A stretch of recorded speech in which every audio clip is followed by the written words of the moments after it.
اس ملتے جلتے حالات سے سابقہ پیش آنا ہے۔ اس کے بعد لوگوں کی آوازیں آنا بند ہو گئیں، میری آنکھوں کے سامنے مکمل تاریکی چھا گئی اور میں ایسا محسوس کر رہا تھا جیسے میرے جسم کو چھریوں سے کاٹا جا رہا ہو۔ اتنے میں مجھے ایک سفید پوش آدمی نظر آیا۔ اس نے مجھے کہا، بیٹے تمہاری زندگی کی آخری گھڑی ہے، میں تم کو نصیحت کرنا چاہتا ہوں کیونکہ اللہ تعالیٰ نے مجھے تمہارے پاس بھیجا ہے۔ میں نے پوچھا، کیا نصیحت؟ اس نے کہا، عیسائیت قبول کر لو، خدا کی قسم اس میں تمہاری نجات ہے۔ اگر تم اس پر ایمان لائے تو تمہیں میں اپنے گھر والوں کو لوٹا دوں گا اور تمہاری روح واپس لے آؤں گا۔ جلدی سے بولو، وقت بہت کم ہے۔ مجھے اندازہ ہو گیا کہ یہ شیطان ہے۔ مجھے اس وقت جتنی بھی تکلیف تھی اور جتنی بھی اذیت سے دو چار تھا، لیکن اس کے باوجود اللہ اور اس کے رسول صلی اللہ علیہ وآلہ وسلم پر پکا ایمان تھا۔ میں نے اس سے کہا، جاؤ اللہ کے دشمن، میں نے اسلام کی حالت میں زندگی گزاری ہے اور مسلمان ہو کر مروں گا۔ اس کا رنگ زرد پڑ گیا اور بولا، تمہاری نجات اسی میں ہے کہ تم یہودی یا نصرانی مر جاؤ، ورنہ میں تمہاری تکلیف بڑھا دوں گا اور تمہاری روح قبض کر دوں گا۔ میں نے کہا، موت تمہارے ہاتھ میں نہیں، جو بھی ہو میں اسلام کی حالت میں ہی مروں گا۔ اتنے میں اس نے اوپر دیکھا اور دیکھتے ہی بھاگ نکلا۔ مجھے لگا جیسے کسی نے اسے ڈرا دیا ہو۔ اچانک میں عجیب قسم کے چہرے والے اور بڑے بڑے جسموں والے لوگ دیکھے۔ وہ آسمان کی طرف سے آئے اور کہا، السلام علیکم۔ میں نے کہا، وعلیکم السلام۔ اس کے بعد وہ خاموش ہو گئے اور ایک لفظ نہیں بولے۔ ان کے پاس کفن تھے۔ مجھے اندازہ ہوا کہ میری زندگی ختم ہو گئی ہے۔ ان میں سے ایک بہت بڑا فرشتہ میری طرف آیا اور کہا، اے نیک روح، اللہ کی مغفرت اور اس کی خوشنودی کی طرف نکل آ۔ یہ بات سن کر میری خوشی کا ٹھکانہ نہیں رہا۔ میں نے کہا، اللہ کے فرشتے میں حاضر ہوں۔ اس نے میری روح کھینچ لی۔ مجھے ایسا محسوس ہو رہا تھا جیسے میں نیند اور حقیقت کے مابین ہوں۔ ایسا لگا کہ مجھے جسم سے آسمان کی طرف اٹھایا جا رہا ہے۔ میں نے نیچے دیکھا تو پتہ چلا کہ لوگ میرے جسم کے ارد گرد کھڑے ہیں اور انہوں نے میرے جسم کو ایک کپڑے سے ڈھانپ دیا۔ ان میں سے کسی نے کہا، انا للہ و انا الیہ راجعون۔ میں نے 2 فرشتوں کو دیکھا کہ وہ مجھے وصول کر رہے ہیں اور مجھے کفن میں ڈال کر اوپر کی طرف لے جا رہے ہیں۔ میں نے دائیں بائیں دیکھا تو مجھے آسمان کے علاوہ کچھ نظر نہیں آیا۔ میں بلندی سے بلندی کی طرف لے جایا جا رہا تھا۔ ہم بادلوں کو چیرتے چلے گئے جیسے میں ایک جہاز میں بیٹھا ہوں، یہاں تک کہ پوری زمین مجھے ایک گیند کی طرح نظر آنے لگی۔ میں نے ان دونوں فرشتوں سے پوچھا کہ اللہ مجھے جنت میں داخل کرے گا؟ انہوں نے کہا، اس کا علم صرف اللہ تعالیٰ کو ہے، ہمیں صرف تمہاری روح قبض کرنے کی ذمہ داری سونپی گئی تھی اور ہم صرف مسلمانوں پر مامور ہیں۔ ہمارے قریب سے کچھ اور فرشتے گزر گئے جن کے پاس ایک روح تھی اور اس سے ایسی خوشبو آ رہی تھی کہ میں نے اپنی زندگی میں اتنی زبردست خوشبو نہیں سونگھی تھی۔ میں نے حیرانگی کے عالم میں فرشتوں سے پوچھا، یہ کون ہے؟ انہوں نے کہا، یہ ایک شہید ہے جس کا نام ابو لاباد ہے۔ میں نے کہا، کاش میں شہید ہو کر مرتا۔ اس کے بعد کچھ اور فرشتے ہمارے قریب سے گزرے اور ان کے پاس ایک روح تھی جس سے سخت بدبو آ رہی تھی۔ میں نے پوچھا، یہ کون ہے؟ انہوں نے کہا، یہ بتوں کو پوجنے والا ہے جسے تھوڑی دیر پہلے اللہ تعالیٰ نے اپنے عذاب سے ہلاک کر دیا۔ میں نے کہا کہ شکر ہے میں کم از کم مسلمان مرا ہوں۔ میں نے کہا، میں نے آخرت کے سفر کے حوالے سے بہت پڑھا ہے، لیکن یہ جو کچھ ہو رہا ہے میں نے کبھی اس کا تصور نہیں کیا۔ انہوں نے کہا، شکر کرو مسلمان مرے ہو، لیکن ابھی تمہارے سامنے سفر بہت لمبا ہے اور بے شمار مراحل ہیں۔ اس کے بعد ہم فرشتوں کے ایک بہت بڑے گروہ کے پاس سے گزر گئے اور ہم نے انہیں سلام کیا۔ انہوں نے پوچھا، یہ کون ہے؟ میرے ساتھ والے 2 فرشتوں نے جواب دیا کہ یہ ایک مسلمان ہے جو تھوڑی دیر پہلے مرا ہے اور اللہ نے ہمیں اس کی روح قبض کرنے کا حکم دیا۔ انہوں نے کہا، مسلمانوں کے لیے بشارت ہے کیونکہ یہ اچھے لوگ ہیں۔ میں نے فرشتوں سے پوچھا، یہ کون لوگ ہیں؟ انہوں نے کہا، یہ وہ فرشتے ہیں جو آسمان کی حفاظت کرتے ہیں اور یہاں سے شیطانوں پر شہاب پھینکتے رہتے ہیں۔ میں نے کہا، یہ تو اللہ تعالیٰ کی بہت عظیم مخلوق ہے۔ انہوں نے کہا اس سے بھی زیادہ عظیم فرشتے ہیں۔ میں نے پوچھا کون ہے وہ؟ بولے جبریل اور عرش کو اٹھانے والے فرشتے۔ یہ سب مخلوق ایسی ہے کہ اللہ تعالیٰ کے حکم کی سرتابی نہیں کرتے۔ اللہ پاک ان کو جو حکم دیتا ہے وہ کرتے ہیں۔ اس کے بعد ہم مزید اوپر چڑھتے گئے، یہاں تک کہ آسمان کی دنیا پر پہنچ گئے۔ میں اس وقت ایک خوف اور قرب کے عالم میں تھا کہ نہ معلوم آگے کیا ہوگا۔ میں نے آسمان کو بہت بڑا پایا اور اس کے اندر دروازے تھے جو بند تھے، اور ان دروازوں پر فرشتے تھے جن کے جسم بہت بڑے تھے۔ فرشتوں نے کہا السلام علیکم ورحمۃ اللہ وبرکاتہ، اور ان کے ساتھ میں نے بھی یہ الفاظ دہرائے۔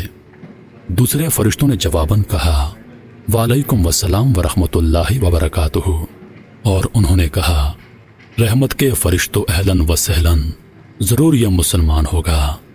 میرے ساتھ والے فرشتوں نے کہا ہاں یہ مسلمان ہے۔ انہوں نے کہا تم اندر آ سکتے ہو کیونکہ آسمان کے دروازے صرف مسلمانوں کے لیے کھلتے ہیں، کافروں کے بارے میں اللہ تعالیٰ کا حکم ہے، اور کافروں کے لیے آسمان کے دروازے نہیں کھلیں گے۔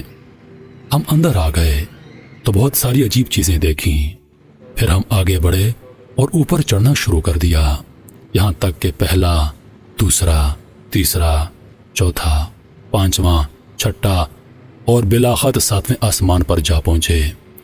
یہ آسمان باقی تمام آسمانوں سے بڑا نظر آ رہا تھا، جیسے ایک بہت بڑا سمندر۔ فرشتوں نے سلام کیا، مجھ پر عجیب ہیبت طاری ہوئی، سر نیچے کیا اور آنسو جاری ہو گئے۔ فرشتوں کو کہا گیا اسے زمین کی طرف واپس لے جاؤ، کیونکہ میں نے انہیں زمین سے پیدا کیا اور اسی میں سے ان کی واپسی ہوگی، اور ایک بار پھر اسی زمین سے ان کو دوبارہ اٹھاؤں گا۔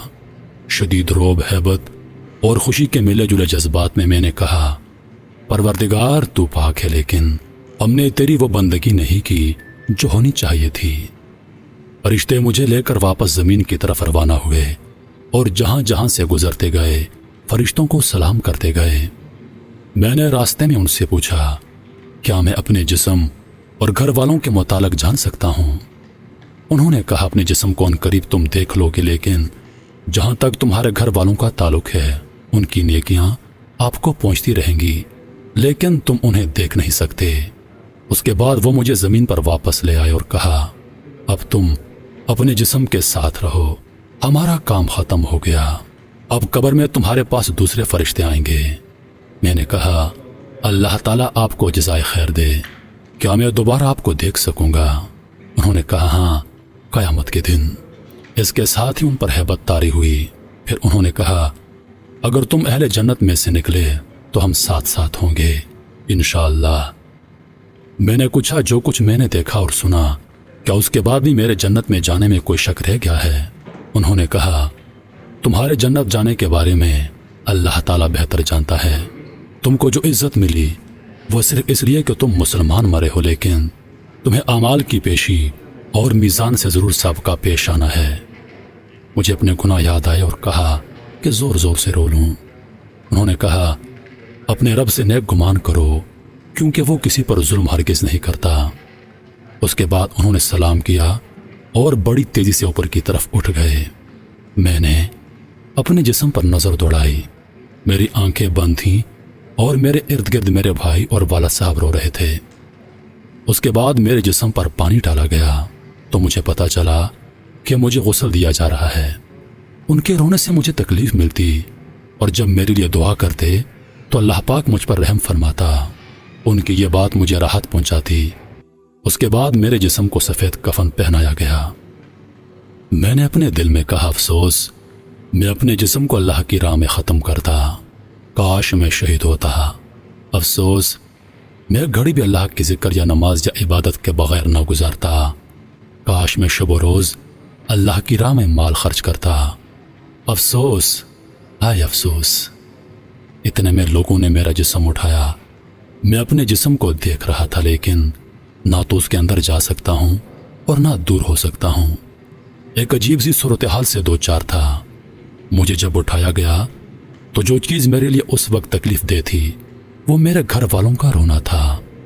میرا دل کر رہا تھا کہ میں اپنے ابا سے کہہ دوں ابا جان آپ رونا بند کر دیں بلکہ میرے لیے دعا کریں، کیونکہ آپ کا رونا مجھے تکلیف دے رہا ہے۔ میرے رشتہ داروں میں اس وقت جو کوئی میرے لیے دعا کرتا تو اس سے مجھے راحت ملتی۔ مجھے مسجد پہنچایا گیا اور وہاں پر اتارا گیا۔ میں نے سنا کہ لوگ نماز پڑھنے لگے۔ مجھے شدید خواہش ہوئی کہ میں بھی ان کے ساتھ نماز میں شریک ہو جاؤں۔ میں نے سوچا کتنے خوش قسمت ہیں یہ لوگ کہ نیکیاں کما رہے ہیں جبکہ میرا عمل نامہ بند ہو گیا ہے۔ نماز ختم ہو گئی۔ مؤذن نے اعلان کیا۔ امام میرے قریب آیا اور نماز جنازہ شروع کر دی۔ میں حیران تھا کہ وہاں بہت سارے فرشتے آ گئے جو ایک دوسرے سے باتیں کر رہے تھے کہ نماز پڑھنے والے کتنے لوگ ہیں اور ان میں کتنے اللہ کو ماننے والے ہیں جو اللہ کے ساتھ کسی کو شریک نہیں کرتے۔ چوتھی تکبیر میں نے دیکھا کہ فرشتے کچھ لکھ رہے ہیں۔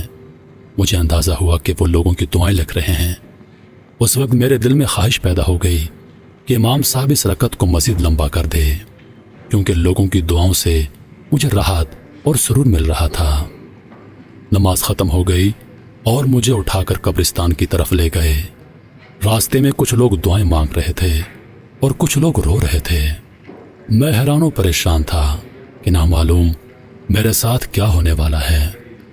مجھے اپنے تمام گناہ اور غلطیاں اور ظلم اور جو غفلت کی گھڑیاں میں نے دنیا میں گزاری تھی ایک ایک چیز سامنے آ رہی تھی۔ ایک شدید ہیبت کا عالم تھا جس سے میں گزر رہا تھا۔ الغرض قبرستان پہنچا کر مجھے اتارا گیا۔ اس وقت مختلف قسم کی آوازیں سننے میں آئیں۔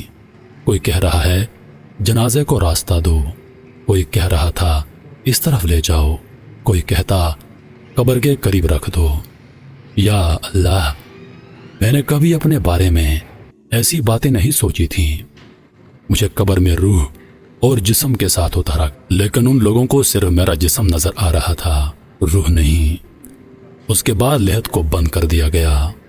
میرا دل کر رہا تھا کہ چیخ چیخ کر کہہ دوں کہ مجھے یہاں پر مت چھوڑو، پتہ نہیں میرے ساتھ کیا ہوگا، لیکن میں بول نہیں سکتا تھا۔ الغرض مٹی ڈالنی شروع ہو گئی اور میری قبر میں گھپ اندھیرا چھا گیا۔ لوگوں کی آوازیں آنا بند ہوتی چلی گئیں، لیکن میں ان کے قدموں کی آوازیں سن رہا تھا۔ ان میں سے جو کوئی میرے لیے دعا کرتا تو اس سے مجھے سکون مل جاتا۔ اچانک قبر مجھ پر تنگ ہو گئی اور ایسا لگا کہ میرے پورے جسم کو کچل دے گی، اور قریب تھا کہ میں ایک چیخ نکال دوں، لیکن پھر دوبارہ اصلی حالت پر آ گئی۔ اس کے بعد میں نے ایک طرف دیکھنے کی کوشش کی کہ اچانک دو ہیبتناک قسم کے فرشتے نمودار ہوئے جن کے بڑے بڑے جسم، کالے رنگ اور نیلی آنکھیں تھیں۔ ان کی آنکھوں میں بجلی کی طرح چمک تھی اور ان میں سے ایک کے ہاتھ میں بہت بڑا گرز تھا۔ اگر اسے پہاڑ کو مارتا تو پہاڑ ریزہ ریزہ ہو جاتا۔ ان میں سے ایک نے مجھ سے کہا بیٹھ جاؤ، تو میں فوراً بیٹھ گیا۔ پھر اس نے کہا من ربکا، تمہارا رب کون ہے؟ جس کے ہاتھ میں گرز تھا وہ مجھے بغور دیکھ رہا تھا۔ میں نے جلدی سے کہا ربی اللہ، میرا رب اللہ ہے۔ جواب دیتے وقت مجھ پر کپ کپی طاری تھی، اس لیے نہیں کہ مجھے جواب میں کوئی شک تھا، بلکہ ان کے روب کی وجہ سے۔ پھر اس نے مزید دو سوال کیے، کہا تمہارا نبی کون ہے؟ تمہارا دین کون سا ہے؟ الحمدللہ میں نے ٹھیک ٹھیک جوابات دے دیے۔ اس نے کہا اب تم قبر کے عذاب سے بچ گئے ہو۔ میں نے پوچھا کیا تم منکر و نکیر ہو؟ انہوں نے جواباً کہا ہاں، اور بولے اگر تم صحیح جوابات نہ دیتے تو ہم تمہیں اس گرز سے مارتے اور تم اتنی چیخیں نکالتے کہ اس سے زمین کی ساری مخلوق سن لیتی سوائے انسانوں اور جنات کے، اور اگر دنیا کے انسان اور جنات تمہاری آوازوں کو سن لیتے تو وہ بے ہوش ہو جاتے۔ میں نے کہا اللہ کا شکر ہے، اس نے مجھے اس مصیبت سے بچا لیا۔ اس کے بعد وہ چلے گئے اور ان کے جانے سے مجھے قدرے اطمینان حاصل ہوا۔ ان کے چلے جانے کے ساتھ ہی مجھے سخت گرمی محسوس ہوئی اور مجھے لگا کہ میرا جسم جلنے والا ہے، جیسے جہنم سے کوئی کھڑکی کھول دی گئی ہو۔ اتنے میں دو اور فرشتے آئے اور کہا السلام علیکم ورحمۃ اللہ وبرکاتہ۔ میں نے جواب دیا وعلیکم السلام ورحمۃ اللہ وبرکاتہ۔ انہوں نے کہا ہم فرشتے ہیں،